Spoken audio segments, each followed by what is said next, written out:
छतरी અને રેનકોટ કાઢીને ગુજરાતવાસીઓ તૈયાર રહેજો। ગુજરાત ઉપર ટોળાઈ રહ્યું છે એક સાથે ત્રણ સાયક્લોનિક સિસ્ટમનું ભારે જોર। એક સિસ્ટમ અત્યારે ગુજરાત ઉપર પાકિસ્તાનના વિસ્તારથી ગુજરાતના વિસ્તાર સુધી એક લો પ્રેશર સિસ્ટમ અત્યારે લંબાયેલી જોવા મળી છે। બીજા નંબરની લો પ્રેશર સિસ્ટમ બંગાળની ખાડીના દરિયાની અંદર મજબૂત બનીને ગુજરાત તરફ દિશા કરતી આ બીજા નંબરની પણ સિસ્ટમ અત્યારે બંગાળની ખાડીમાંથી બનીને જોવા મળી રહી છે। અને ત્રીજા નંબરની સિસ્ટમ અરબ સાગરના દરિયામાં હળવા દબાણમાંથી લો પ્રેશરના વિસ્તારની અંદર પરિવર્તિત થઈને વાવાઝોડાની અંદર રૂપાંતરિત થતી જોવા મળી રહી છે। બેંગલવીના વિસ્તારની અંદર મદુરાઈના દરિયાકાંઠાના વિસ્તારની અંદર ગુજરાત તરફ આ ત્રીજા નંબરની સિસ્ટમ પણ આગળ વધતી જોવા મળી છે। અત્યારે અત્યંત ભયંકર અને નવું વાવાઝોડું મહીસાગરના અર્ધ વચ્ચેના ભાગોની અંદર અત્યારે ભારે સક્રિય બનીને પોતાનું રૌદ્ર સ્વરૂપ દેખાડતું જોવા મળ્યું છે। સિસ્ટમનું સાયક્લોનિક સિસ્ટમ અત્યારે તેમના આજુબાજુના સંપૂર્ણ વિસ્તારની અંદર ઘેરાયેલું જોવા મળ્યું છે। આમ ગુજરાત રાજ્યમાં એક સાથે ત્રણ સાયક્લોનિક સિસ્ટમની અસરો અને એક વાવાઝોડાની અસરને જોતા ગુજરાત ઉપર ઘેરાઈ રહેલા છે અત્યારે અંધકારવાળા કાળા ડિબાંગ વાદળો। અને કાળા વાદળોની વચ્ચે ગુજરાતની અંદર જોવા મળી શકે છે મેઘરાજાનું તાંડવ। થઈ જાઓ મિત્રો સાવધાન, જાણી લેજો અત્યારે ગુજરાતની અંદર ઠેર ઠેર પંથકોમાં આજે ગાજવીજ સાથે જોવા મળી શકે છે કડાકા ભડાકા સાથે વરસાદ। ગુજરાતની અંદર આગામી કલાકોમાં આપ ફાટેલું જોવા મળશે। અરબ સાગર અને બંગાળની ખાડીની સાથે સાથે અત્યારે પાકિસ્તાન તરફથી આવતા ભેજયુક્ત પવનો ગુજરાતના વિસ્તારોમાં ટકરાવવાના કારણે ગુજરાતની અંદર વાદળોનું ઝુંડ ઘેરાયેલું જોવા મળ્યું છે। આમ સાયક્લોનિક સિસ્ટમની ભારે અસરોના પગલે કચ્છના વિસ્તારની અંદર ઉત્તર ગુજરાતના જિલ્લાઓ, સૌરાષ્ટ્રના દરિયાકાંઠાના વિસ્તારની અંદર, દક્ષિણ ગુજરાતના છેડાના વિસ્તારોની અંદર, મધ્ય ગુજરાતના જિલ્લાઓની અંદર અત્યારે સિસ્ટમનું ભારે દબાણ સર્જાયેલું જોવા મળી રહ્યું છે। આમ આ સંપૂર્ણ વિસ્તારની અંદર મેઘરાજાનું આગામી કલાકમાં ફરીથી મન મૂકીને વરસતા જોવા મળી શકે છે। ખાસ કરીને મિત્રો અત્યારે માહોલ સૌરાષ્ટ્રની સાથે અત્યારે ભિન્ન વિસ્તારોમાં પણ અત્યારે વાદળો ઘેરાયેલા જોવા મળી રહ્યા છે। સાથે મિત્રો આગાહી પણ દર્શાવવામાં આવી છે। જો કે ગુજરાત રાજ્યની અંદર વરસાદના એક નવા જ રાઉન્ડની શરૂઆત થઈ ગઈ છે અને આ નવા રાઉન્ડની અંદર ગુજરાતના વિસ્તારોમાં અતિભારે વરસાદ ખાબકવાને લઈને આજથી લઈને 24 તારીખ દરમિયાન ગુજરાતના ભિન્ન જિલ્લાઓ માટે મોટી અને મહત્વની આગાહી દર્શાવવામાં આવી છે। સાથે સાથે દક્ષિણ ગુજરાતના લાગુ વિસ્તાર છે। સાથે મિત્રો અત્યારે ગુજરાત રાજ્યની અંદર પવિત્ર શ્રાવણ માસ અને મઘા નક્ષત્રની શરૂઆત પણ જોવા મળી છે। આમ રાજ્યની અંદર મઘા નક્ષત્રની શરૂઆત સાથે ગુજરાત ઉપર તોફાની પવનો સાથે 10 થી લઈને 15 ઇંચ સુધીના ધોધમાર અને ભારે વરસાદની આગાહી ગુજરાતના વિસ્તારોને લઈને દર્શાવવામાં આવી છે। અત્યારે પાકિસ્તાન તરફથી આગળ વધતી સાયક્લોનિક સિસ્ટમની અસરોને જોતા ગુજરાત ઉપર મોટો ફેરબદલ થતો હોય અને વાતાવરણમાં અત્યારે મોટા ચેન્જીસ થતા હોય, જેમના કારણે કાળા ડિબાંગ વાદળો વચ્ચે ગુજરાતમાં સંપૂર્ણપણે અત્યારે ઘેરાવો મજબૂત થતો જોવા મળી શકે છે। તમે જોઈ શકો છો કે આ વિસ્તારમાં અત્યારે સિસ્ટમનો પટ્ટો લંબાયેલો જોવા મળ્યો છે અને અરબ સાગરના દરિયામાંથી સતત તોફાની પવનો ગુજરાત તરફ અથડાયેલા જોવા મળી રહ્યા છે। આમ એક તરફ વાવાઝોડું હિન્દ મહાસાગરની અંદર તોફાની બનીને ગુજરાતના વિસ્તારો તરફ હવે આ વાવાઝોડું આગળ વધી રહ્યું છે, તો બીજી તરફ વિવિધ વિસ્તારની અંદર બની રહેલી નવી લો પ્રેશર સિસ્ટમ હવે ધીમી ધારે ગુજરાત તરફ આગળ વધતી જોવા મળી છે। આ બધી સિસ્ટમોને જોતા જેના કારણે ગુજરાત રાજ્યમાં ફરી આજે વરસાદી માહોલ છે એ જામેલો જોવા મળી રહ્યો છે। ખાસ કરીને મિત્રો અત્યારે આ ફાટેલા દ્રશ્યો પણ જોવા મળી શકે છે। વીજળીના ચમકારાની સાથે મઘા નક્ષત્રની શરૂઆત પણ અત્યારે ગુજરાત રાજ્યમાં શરૂ થઈ ગઈ છે અને મિત્રો ગુજરાતની અંદર અત્યારે વાદળોના ઝુંડ વચ્ચે હવે ફરી એકવાર વીજળીના ચમકારા પણ જોવા મળી શકે છે, જેમાં આજે સૌરાષ્ટ્રના દરિયાકાંઠાના વિસ્તારની અંદર મોટી હલચલો અત્યારે સર્જાયેલી જોવા મળી છે। આમ સૌરાષ્ટ્રના સંપૂર્ણ વિસ્તારમાં પવનોની તીવ્રતા સાથે મેઘરાજાનું ભારે દબાણ મજબૂત બનીને ઉત્તર ગુજરાતના લાગુ વિસ્તારની અંદર અત્યારે 65 થી લઈને 70 કિલોમીટરની ઝડપે પવનો ફૂંકાઈ શકે છે। હાલ ગુજરાતની અંદર છેલ્લા 2 દિવસથી વરસાદી સિસ્ટમનું જોર ધીમું પડતું હોવાના કારણે વરસાદે પણ વિરામ લીધો હોય તેવો માહોલ ગુજરાતના વિવિધ જિલ્લાઓની અંદર જોવા મળ્યો છે। અનેક જિલ્લાઓમાં હળવાથી મધ્યમ મધ્યમ વરસાદ અને વરાપ વચ્ચે અત્યારે ફરી એકવાર વરસાદનો નવો રાઉન્ડ શરૂ થવા જઈ રહ્યો છે। આમ રાજ્યની અંદર વરાપની સાથે હવે મોટા ફેરબદલ થતા જોવા મળી રહ્યા છે। મઘા નક્ષત્રની શરૂઆત સાથે અત્યારે ગુજરાતમાં શિયાળ રડતું હોય તેવો પણ અવાજ સાંભળવા મળી રહ્યો છે, કારણ કે મઘા નક્ષત્રનું વાહન તરીકે શિયાળ માનવામાં આવે છે। જો શિયાળ રોવાની શરૂઆત કરે તો રીતસરનું આગ ફાટેલું જોવા મળશે। ઠેર ઠેર વિસ્તારોમાં વીજળીના ચમકારાની સાથે ગુજરાતની અંદર ગાજવીજ સાથે ભારેથી લઈને અતિભારે વરસાદનું અનુમાન અત્યારે ગુજરાતના વિવિધ ક્ષેત્રોની અંદર અને અનેક વિસ્તારની અંદર જોવા મળી રહ્યું છે, જેવી પણ અત્યારે આગાહી ગુજરાતના વિસ્તારો માટે દર્શાવવામાં આવી રહી છે। અત્યારે દક્ષિણ ગુજરાતના જિલ્લાઓની અંદર અરબ સાગરના પવનોની સાથે સિસ્ટમનું દબાણ અત્યારે વધવાના કારણે દક્ષિણ ગુજરાતના વિસ્તારો માટે મોટા ફેરબદલ જોવા મળ્યા છે, જેમાં પણ આજે દરિયાકાંઠાના વિસ્તારની અંદર મોટા અત્યારે ફેરબદલ જોવા મળ્યા છે, જેમાં આજે સુરત લાગુ વિસ્તારની અંદર, બિલમોરા લાગુ વિસ્તારની અંદર, નવસારી જિલ્લાની અંદર સાથે તાપી લાગુ વિસ્તારની અંદર અત્યારે વાતાવરણમાં એકાએક ચેન્જીસ થયો છે। સાથે ભરૂચ જિલ્લાની અંદર વાદળોનું ઝુંડ ઘેરાયેલું જોવા મળ્યું છે।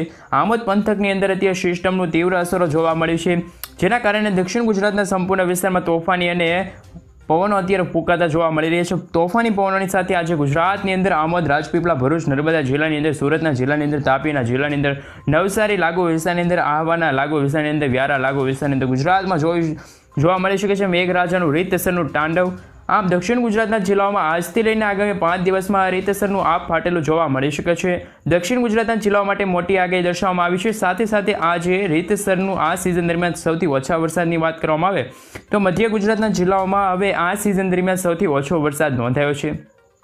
તેમની ઉપર મિત્રો એક નજર કરીએ તો જો માહિતી મેળવવામાં આવે તો આગામી કલાકોમાં હવે દાહોદ જિલ્લાની અંદર, અમદાવાદ જિલ્લાની અંદર, છોટા ઉદેપુર વિસ્તારની અંદર, ધોળકા, નડિયાદ લાગુ વિસ્તારની અંદર, ખંભાત લાગુ વિસ્તારની અંદર, વડોદરા જિલ્લાની અંદર, લુણાવાડા, ગોધરા, બારડોલી વિસ્તારની અંદર, પંચમહાલ, મહીસાગર જિલ્લાની અંદર, મધ્ય ગુજરાતના સંપૂર્ણ વિસ્તારની અંદર એક સ્ટફ લંબાયેલો જોવા મળ્યો છે અને આના કારણે અત્યારે ગુજરાતના વાતાવરણમાં છે એકાએક ચેન્જીસ થતા જોવા મળ્યા છે।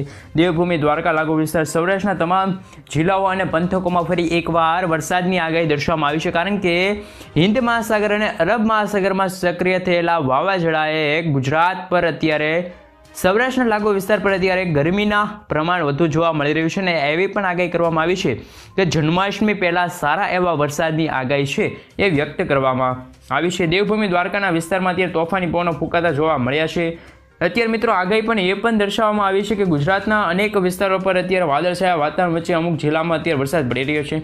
આમ દક્ષિણ ગુજરાતના સંપૂર્ણ વિસ્તારની અંદર સાથે ભરૂચ, નર્મદા, સુરત, તાપી, નવસારી, ડાંગર લાગુ વિસ્તારની અંદર, દાદરાનગર હવેલી, દમણ લાગુ વિસ્તારની અંદર, પંથકોની અંદર, દક્ષિણ ગુજરાતના સંપૂર્ણ પંથકોની અંદર સિસ્ટમનો ઘેરાવો છે એ અત્યારે મજબૂત થયેલો જોવા મળી રહ્યો છે। મેઘરાજાનું તાંડવ પણ અત્યારે દક્ષિણ ગુજરાતના સંપૂર્ણ વિસ્તારની અંદર જોવા મળ્યું છે।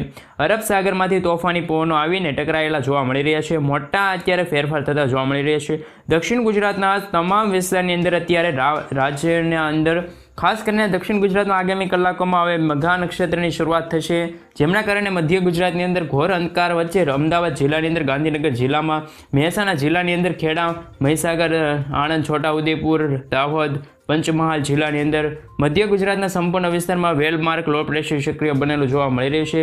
સિસ્ટમના જોરના કારણે મધ્ય ગુજરાતના અંદર અત્યારે હળવા દબાણથી લઈને મધ્યમ વરસાદનું આગાહી છે એ દર્શાવવામાં આવી રહી છે, પરંતુ અત્યારે ગુજરાતના અનેક જિલ્લાઓની અંદર, અનેક વિસ્તારની અંદર વીજળીના ચમકારાની સાથે ગાજવીજ સાથે જોવા મળી શકે છે ફરી એકવાર વરસાદનો નવો રાઉન્ડ, જેને લઈને મિત્રો અત્યારે ગુજરાતમાં છૂટાછવાયેલા સ્થળો પર હળવાથી મધ્યમ વરસાદની આગાહી છે અત્યારે વ્યક્ત કરવામાં આવી રહી છે।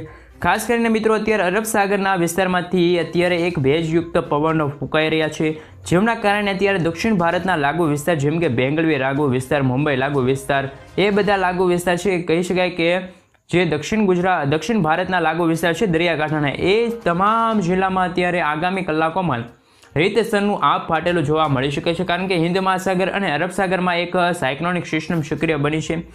એ અત્યારે ડીપ ડિપ્રેશન એરિયામાંથી પરિવર્તિત થઈને વાવાઝોડામાં કન્વર્ટ થઈ છે, જેમના કારણે અત્યારે લાગુ વિસ્તાર છે તેમનો ઘેરાવો આ વાવાઝોડાનો જોવા મળી રહ્યો છે। ઠેર ઠેર પંથકોમાં આ વાવાઝોડાની અસર અત્યારે જોવા મળી રહી છે। ખાસ કરીને ગુજરાતના સૌરાષ્ટ્ર કાંઠાના લાગુ વિસ્તારમાં જોવા મળી શકે છે આ વાવાઝોડાની અસર। આગામી 7 દિવસની અંદર ગુજરાતના વિવિધ વિસ્તારોમાં ભારેથી લઈને અતિ ભારે વરસાદનું અનુમાન દર્શાવવામાં આવી રહ્યું છે। આજે રાત્રિ દરમિયાન ગુજરાતની અંદર મેઘરાજાનું દબાણ વધતું જોવા મળી શકે છે। ચોમાસું પણ હવે રાજ્યની અંદર મજબૂત બનેલું જોવા મળ્યું છે। ગુજરાત રાજ્યની અંદર છેલ્લા 5 દિવસથી વરસાદે સાવ વિરામ લીધો હોય તેવો માહોલ જામ્યો છે. ઠેર ઠેર વિસ્તારોમાં વરાપ નીકળતા જોવા મળી છે, પરંતુ હવે વરસાદના નવા રાઉન્ડની અંદર ગુજરાતની અંદર આજથી લઈને મોટા ફેરબદલ થતા જોવા મળી શકે છે. રાજ્યની અંદર આજથી લઈને આગામી 24 તારીખ સુધીની અંદર અનેક વિસ્તારની અંદર અનેક જિલ્લાઓમાં અનેક ગામડાઓમાં વાદળછાયા વાતાવરણ વચ્ચે ફરી એકવાર મેઘરાજાનો નવો રાઉન્ડ છે ગુજરાતની અંદર જોવા મળી શકે છે. સાથે મિત્રો જળબંબાકાર વરસાદ ખાબકવા અંગે પણ અત્યારે આગાહી દર્શાવવામાં આવી છે, જેમાં આવતીકાલથી લઈને 24 તારીખ દરમિયાન એટલે કે મિત્રો 18 તારીખથી 24 તારીખ દરમિયાન ફરી એકવાર ગુજરાતમાં વરસાદના નવા રાઉન્ડ જોવા મળી રહી છે. રક્ષાબંધનના તહેવાર પણ અત્યારે એવી આગાહી કરવામાં આવી છે કે રક્ષાબંધનના તહેવારના દિવસે પણ સારા એવા વરસાદની આગાહી દર્શાવવામાં આવી છે. ખાસ કરીને મિત્રો અત્યારે ગરમી અને બફારાનું પ્રમાણ વધતું જોવા મળી રહ્યું છે દિવસે ને દિવસે. એવું લાગી રહ્યું છે કે ઉનાળાની શરૂઆત થઈ છે, પણ મિત્રો એવું નથી. અત્યારે આશ્લેષા નક્ષત્રની સમાપ્તિ થઈ છે અને મઘા નક્ષત્રની શરૂઆત. આ બે નક્ષત્રના ફેરફારના કારણે અત્યારે વાતાવરણમાં થોડોક સંજોગ છે તે બદલાતો જોવા મળી રહ્યો છે, જેમના કારણે અત્યારે વાતાવરણમાં થોડાક ફેરફાર થવાના કારણે અત્યારે વાદળછાયા વાતાવરણ વચ્ચે પણ ગરમીનો માહોલ છવાયો છે. અમુક જગ્યાએ અત્યારે ગરમી પણ પડી રહી છે અને એવું પણ માનવામાં આવે છે કે સપ્ટેમ્બર મહિનાની શરૂઆતમાં આ ગરમીમાંથી લોકોને રાહત મળી શકે છે અને સપ્ટેમ્બર મહિનામાં ચિત્રા નક્ષત્રની શરૂઆત થવા જઈ રહી છે. ખાસ કરીને મિત્રો ચિત્રા નક્ષત્રમાં એવી પણ આગાહી કરવામાં આવી છે કે એ વરસાદ નવરાત્રિ લગીનનો સારા એવા વરસાદની આગાહી દર્શાવવામાં આવી રહી છે. સાર્વત્રિક વરસાદની આગાહી ગુજરાત માટે દર્શાવવામાં આવી છે. મઘા નક્ષત્રની અંદર મજબૂત બનેલું જોવા મળી રહ્યું છે આ વાદળોનું ઝુંડ, જેના કારણે 19 તારીખ દરમિયાન ગુજરાતના દક્ષિણ ગુજરાતના વિસ્તારની અંદર ફરી એકવાર જોર અને ભયંકર ગાજવીજ સાથે જોવા મળી શકે છે વરસાદના એક નવો રાઉન્ડ. આ રાઉન્ડના કારણે છૂટાછવાયેલા પંથકો અને દક્ષિણ ગુજરાતના સંપૂર્ણ વિસ્તારમાં 19 તારીખના રોજ વીજળીના ચમકારાની સાથે હળવાથી મધ્યમ વરસાદનું અનુમાન પણ દર્શાવવામાં આવી રહ્યું છે. ગુજરાતની અંદર બાકીના વિસ્તારોમાં જેમ કે કચ્છ, ઉત્તર ગુજરાત, મધ્ય ગુજરાતના જિલ્લાઓ સાથે મિત્રો હળવાથી મધ્યમ વરસાદની આગાહી હવે 19 તારીખ દરમિયાન દર્શાવવામાં આવી છે, જે બાદ 20 તારીખ દરમિયાન ગુજરાતની અંદર દક્ષિણ ગુજરાત, મધ્ય ગુજરાત, ઉત્તર ગુજરાતના જિલ્લાઓમાં રીતસરનું દબાણ પણ મજબૂત બનેલું જોવા મળી રહ્યું છે. સૌરાષ્ટ્રના જિલ્લાની અંદર પણ અત્યારે મિત્રો જો વાત કરવામાં આવે તો કચ્છના વિસ્તારની અંદર પણ 20 તારીખ દરમિયાન ફરી પવનોની તીવ્રતા સાથે મેઘરાજાનું તાંડવ જોવા મળી શકે છે. તો 21 તારીખ દરમિયાન દક્ષિણ ગુજરાતના નીચાણવાળા વિસ્તારની અંદર પવનોની તીવ્રતા સાથે ફરી એકવાર આપ ફાટેલો પણ જોવા મળી શકે છે. 21 તારીખના રોજ દક્ષિણ ગુજરાતના વિસ્તારોની અંદર અતિ ભારે વરસાદનું અનુમાન દર્શાવવામાં આવી રહ્યું છે. યલો એલર્ટ પણ જાહેર કરવામાં આવ્યું છે, જેમાં પણ આજે નવસારી જિલ્લાની અંદર અનેક વિસ્તાર, દાદરાનગર હવેલીના લાગુ વિસ્તાર 21 તારીખમાં અતિ ભારે વરસાદની આગાહી છે અને તીવ્ર યલો એલર્ટ પણ દર્શાવવામાં આવી રહ્યું છે. એ સિવાય ગુજરાતમાં કચ્છ, ઉત્તર ગુજરાત, મધ્ય ગુજરાત અને સૌરાષ્ટ્રના દરિયાકાંઠાના વિસ્તારમાં હળવાથી મધ્યમ વરસાદનું અનુમાન દર્શાવવામાં આવી રહ્યું છે. 22 તારીખના રોજ ગુજરાતની અંદર વાતાવરણની અંદર મોટા ફેરબદલ થતા જોવા મળી શકે છે. આના કારણે દક્ષિણ ગુજરાતની અંદર હવે દાદરાનગર હવેલીના લાગુ વિસ્તારની અંદર નવસારી જિલ્લાની અંદર હળવાથી મધ્યમ વરસાદ અને દક્ષિણ ગુજરાતની અંદર નવસારી લાગુ વિસ્તારમાં જોવા મળી શકે સારા એવા વરસાદનું અનુમાન. 22 તારીખના રોજ અત્યારે યલો એલર્ટ પણ દર્શાવવામાં આવી રહ્યું છે. 22 થી 23 તારીખ દરમિયાન હવે ગુજરાતમાં ફરી એકવાર હળવાથી મધ્યમ વરસાદનું અનુમાન દર્શાવવામાં આવી રહ્યું છે. ખાસ કરીને મિત્રો અત્યારે એવી પણ આગાહી દર્શાવવામાં આવી છે કે ગુજરાતના સંપૂર્ણ વિસ્તાર, સંપૂર્ણ તાલુકામાં અત્યારે આગામી 7 દિવસ માટે સારા એવા વરસાદની આગાહી છે એ રહેલી છે. અંબાલાલ પટેલ દ્વારા, હવામાન નિષ્ણાંત પરેશભાઈ ગોસ્વામી દ્વારા અને હવામાન વિભાગ